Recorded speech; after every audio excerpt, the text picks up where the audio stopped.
Good morning, YouTube. Fat Cat Collections coming at you with another video. I'm going to be doing a series of videos that is going to be really about me answering questions from my subscribers. So some of the videos that I'm going to be posting I put under a separate playlist. So if you are new to the channel, naturally the channel is about reviewing watches and doing show and tells and smell and tells on clones. Basically giving my 2 cents on anything that I'm really passionate about and that I collect. But I do get tons and tons of messages and comments asking me what my opinions on different watches. Do I have this one? Do I not have this one? And so what I'm going to start doing is compiling videos to respond to these questions and answer these questions and try to help you guys out the best way I can with some of your Invicta questions. And if I don't know, I'll go ahead and do some research and tell you that I'm not 100% sure, but I'll give you my best I guess educated guess or any of the research that I may find on the internet. I'll give you my best 2 cents on that kind of stuff. So today I want to address a question posted by, let's see, Tanner Jordy. Is it Tanner Jordy? No. It would help if I get the name right, wouldn't it? Anyway, Ralph Soriano. And 4 hours ago, Ralph said to me that if I could do a video on the tools required to size an Invicta watch. And no problem, this is going to be a really easy, kind of short video. Folks, if you're buying the Invicta watches and you're going to a jeweler, paying, upwards 12 to, I don't know, like 20 bucks, I think is what, in the past, before I started sizing myself, is what I paid and other people that I know have paid. Granted, there are going to be certain watches out there. I haven't ran into one that you're not going to be able to size yourself. It's really, really easy, and there's really no point if you're a watch collector that you can't size these things yourself and save yourself quite a bit of money. Shoot, if you have 10 Invicta watches and you pay somebody to size those, that adds up to another watch. So this is going to be really simple. What I have in front of me here is a couple of the tools, okay? And I apologize, this is going to be kind of a face-to-face video because I don't have one of those, like the Google glasses or anything like that. I'm thinking about picking up something like that in the future for these kind of how-tos. But for today, we're just going to roll with it. We're going to do the best we can.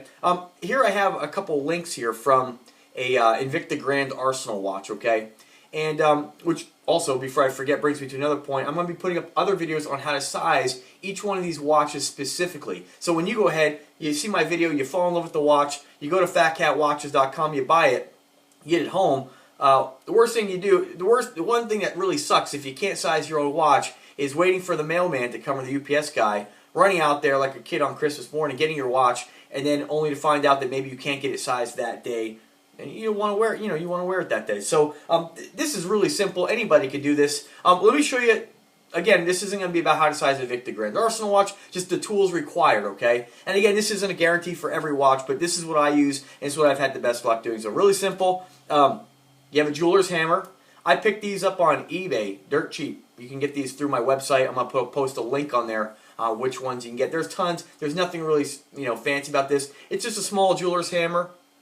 It's got kind of a plastic, I don't know if it's nylon or some kind of plastic on the other side, and then of course you have the metal side. One thing I like about, this is great for knocking the pins back in, okay? And I generally will use the hard side, the metal side, or metallic side, to kind of start the pins and get them in to get a little force on it, and then the plastic side once you get close to the band, so you're not actually scratching the band. And so I'll actually whack this right against the band, and I've yet to scratch a watch, okay? Now, don't whack on it like you're a framer building a house, but you just you give it a little tap, okay?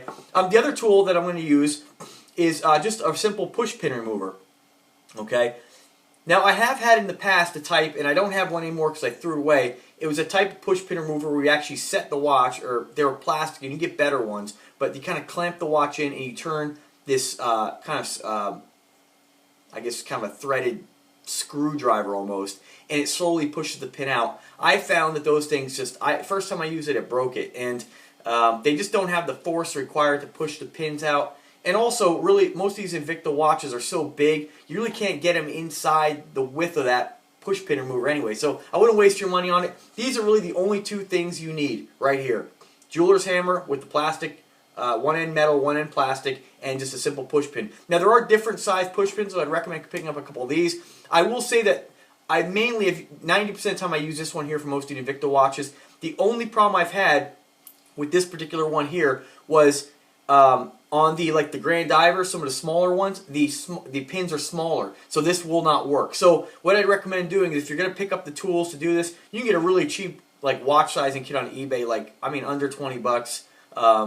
Again, go to my website, Fat Cat Watches. Click through the links, you can get it through there. But pick one up, have it in your collection. It's a no-brainer. They're really cheap, but make sure you get ones with different sizes. So this is like your most important tool here, because you don't want to be whacking this into a smaller pin. You don't want to distort any of the tapped holes in the side of the band. But for most of the Invicta watches I have, that one's been the one I've used, okay? So really simple, what you want to do, let me show you one. This is optional. This is a kind of a band holder. I'm not sure what the technical term for it is, but basically what you do is you put the watch inside these grooves here, and then there's clearance holes on the bottom. There's different size grooves here, so you can see that one fits in the middle. And you can see the clearance holes in the bottom, so when you actually push the pin out, it'll go into the hole and you have a clearance hole. Now, what I found is kind of awkward because the Invicta watches are so big that you're kind of like, it's clunky. It doesn't sit, like, it's very easy to do this with the band completely off, a couple links. Like, yeah, if it's perfect, it's very useful.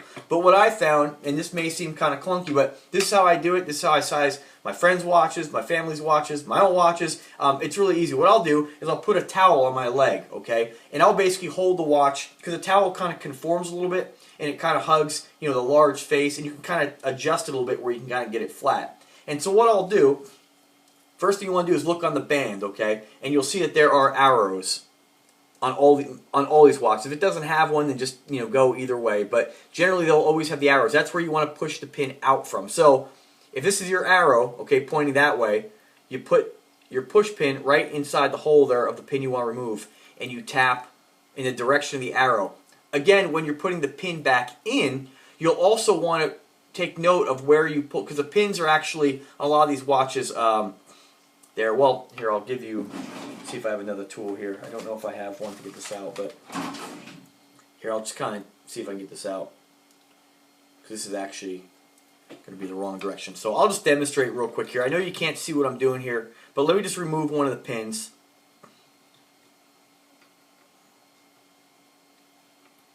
Actually, let me see if I actually have one here. I prefer not, but alright, no big deal. I don't really have to remove a pin. Well, alright, let me go ahead and do this. So I'm just going to remove one of the pins. Really simple. It doesn't require a lot of force. Just tap the pin out. Again, it's going to be a lot easier with this little plastic piece, but you can see I push the pin out in the direction of the arrow, and the pin's coming out. Now, what I'll use is, this is a tool I don't have with me right here. I think I have it down in my garage. But get yourself some Needlenose Pliers, because what you want to do is, once you get this pin out, where it's actually, you know, you can push it a little further, so you don't want to be, you know, distorting the pin. But even with this pressure right now, I can't push that out. So we're going to have to tap it a little more. So like I said, you hold it on your lap, kind of whack at it, and then once the pin comes out far enough, you can grab it with the Needlenose Pliers and pull it right out. Now, I'm not going to take this pin all the way out. We'll save that for a video that I actually show you how to size each specific watch. Because the problem is, with some of these watches, there are a lot of people have messed with me on this too. On this particular watch, you have a pin and then you have an insert. And these are two pieces, so you have to be careful not to drop anything, okay? So if you want to do this, I would recommend doing this maybe somewhere in your kitchen or somewhere with like a floor, whereas if you drop a pin, it's going to be easy to find rather than on the carpet. Because I've dropped pins before my carpet, and once they hit the carpet, they're pretty much gone. So, but that's how you take the pin out. And on most of the watches, you won't have the insert, okay? So let's just pretend we don't have an insert right now. So once you pull that pin out, most of the pins that are by themselves without the insert will actually be kind of like, how do I put this? They're split down the middle. So they're one piece at the end, and they're actually split down the middle. And that gives it a little bit of, I guess, kind of like a little bit of a spring, a little tension when you put it back inside the actual band, okay? But nonetheless, my point is some of those, if you push the pin out, okay, in the direction of the arrow, you pull the pin out, what you'll find is that when you go to put the pin back in, you want to do the opposite. So the pin comes out this way, you pushed it out, and when you take out the link and put it back together, you'll put the pin in from the opposite side that you tapped it, and take note of the direction the pin came out. Because like I said, if it is a split pin, most of the time the open end is going to be on the side that you finish off with. So if, for instance, this was the open side over here, let's say this was the pin going back in, this is going to be your open side, and you'll push it back in, and because it's open, you'll have a little bit of a tension right on that hole there. Now once you get the pin back in, okay, that's how you remove the pin. You take out your links, you put the watch back together, you tap the pin back in the opposite direction. Again, arrow, you pushed it out. I know I'm beating a dead horse here, but you push the pin in the direction of the arrow, pulled it out, you put the pin back in, okay? Now once the pin's back in, you'll see on mine, see how it's sticking up a little bit?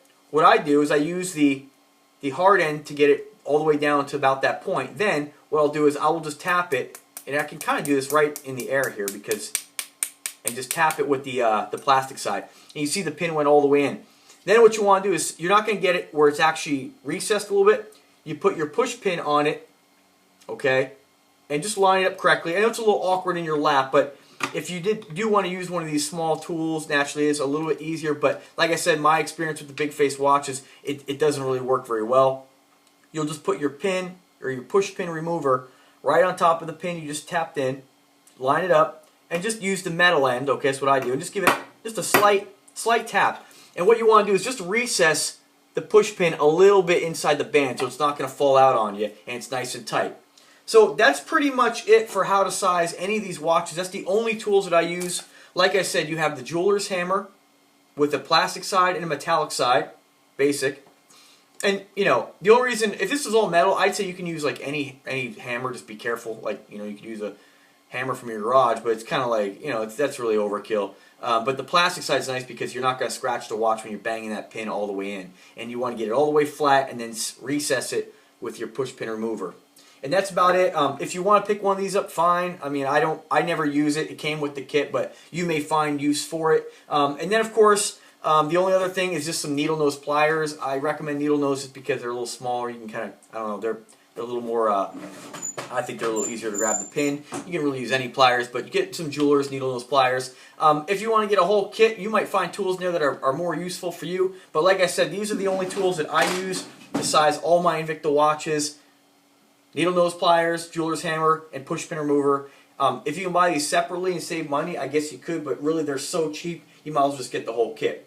So there you go, folks. That's my video on what tools are required to size an Invicta watch. I hope that was helpful. If you have any other questions or comments or anything you want to discuss on this video, by all means do so. I'm here to help you with your Invicta questions. And as always, folks, have a wonderful day.